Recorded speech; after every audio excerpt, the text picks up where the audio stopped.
샤넬을 너무 좋아해서 샤넬 표정이 막 덕지덕지 붙은 옷을 만들어서 입었어요. 그건 상표권 침해일까요? 어떻게 생각하세요? 시작할게요. 여러분, 오늘은 오랜만에 리폼 얘기 다시 한번 해드리려고 해요. 이번 대상은 바로 프랑스의 유명 명품 브랜드, 바로 고야드예요. 비싸서 그렇지 참 멋진 브랜드입니다. 뭔가 고고한 멋짐이 느껴지는 브랜드라고도 생각을 해요. 여하튼 이 고야드가 해외 유명 음반 제작자인 DJ 칼리드한테 제대로 알아보지도 않고 고소하겠다고 했다가 결국 포기한 일이 있었는데, 이거 좀 웃긴 얘기거든요. 일단 한번 들어보세요.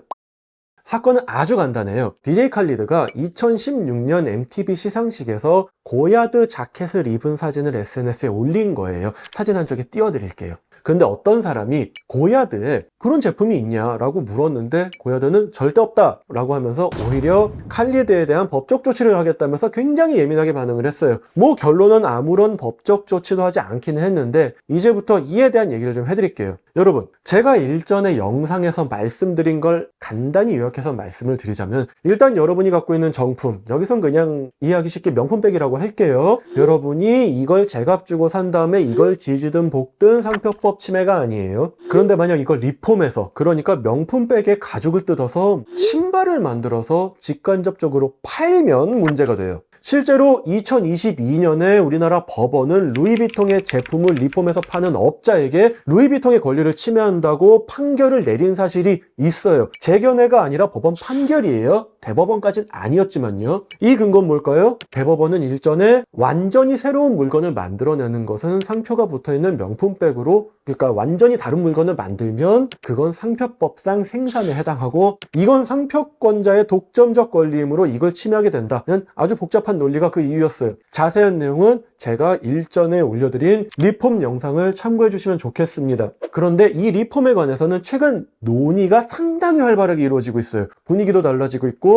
과연 리폼까지 상표권 침해를 볼 수 있느냐라는 논리가 형성되는 중인데, 이 부분은 나중에 새로운 제도나 판례가 나오게 되면 제가 추가 영상을 찍어서 소개를 드리겠습니다. 여하튼 DJ 칼리드가 사진처럼 고야드가 덕지덕지 붙어있는 자켓을 만들어 입었다? 그럼 그건 고야드의 권리를 침해한 것일까요? 방금 드린 리폼 얘기와 비슷하면서 조금 다른 얘기인데, 이제부터 잘 들으세요. 내가 리폼을 해서 입든 리폼 업체를 운영하든 명품을 너무너무 사랑해서 그걸로 뭘 만들고 싶든 뭐라든 말이에요. 일단 첫 번째, 여러분이 예를 들어 샤넬을 너무 좋아해서 샤넬 표정이 막 덕지덕지 붙은 옷을 만들어서 입었어요. 그건 상표권 침해일까요? 어떻게 생각하세요? 정답은 아직까진 상표권 침해 아니에요. 왜일까요? 여러분이 집에서 혼자 만들어서 입었다면은 상품이 아니거든요. 여러분, 학창시절에 그 실내화에 나이키 마크 그려서 신고 다녀도 나이키 상표권 침해 아닌 거랑 같은 거예요. 근데 그걸 만들어서 누구한테 팔았다? 그때부터 상품이 되네요. 그럼 상표권 침해의 고의 여부를 검토해 봐야겠지만, 여튼 침해가 될 수도 있어요. 그러니 누구한테 팔 때는 침해가 될 수도 있으니까 조심해야 돼요. 그럼 내가 명품 마크를 막 붙여서 만들어 입는 건 제한이 없다는 얘긴가요? 그건 아니에요.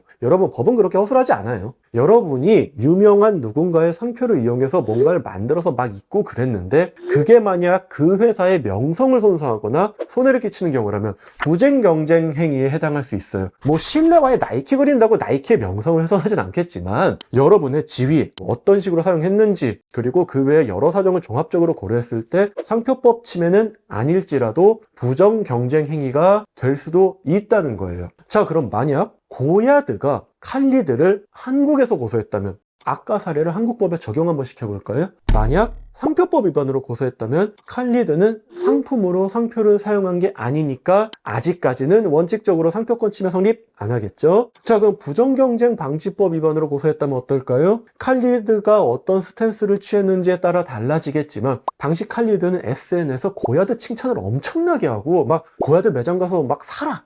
이런 식으로도 얘기를 했다고 하네요. 그럼 딱히 고야드의 명예가 훼손되거나 그럴 여지가 없을 것 같아요. 근데 칼리드 정도 되는 유명인이 쉽게 말해서 지구상에 없는 고야드 자켓을 입고 나온 것 자체가 도의적으로나 그런 걸 처벌하는 나라에서 문제가 될 수도 있겠지만 말씀드린 대로 국내에서는 사실 크게 문제가 되기는 힘들다고 생각을 합니다. 그러니 고야드의 법률 대리인이 이런 상황을 종합적으로 고려를 했을 것이고 거기다 소송을 진행했을 때 고야드의 이미지나 각종 이해득실을 따졌을 때 법적 조치를 취하지 않는 것이 낫다는 판단을 했던 것 같습니다. 아, 고야드 사고 싶네요.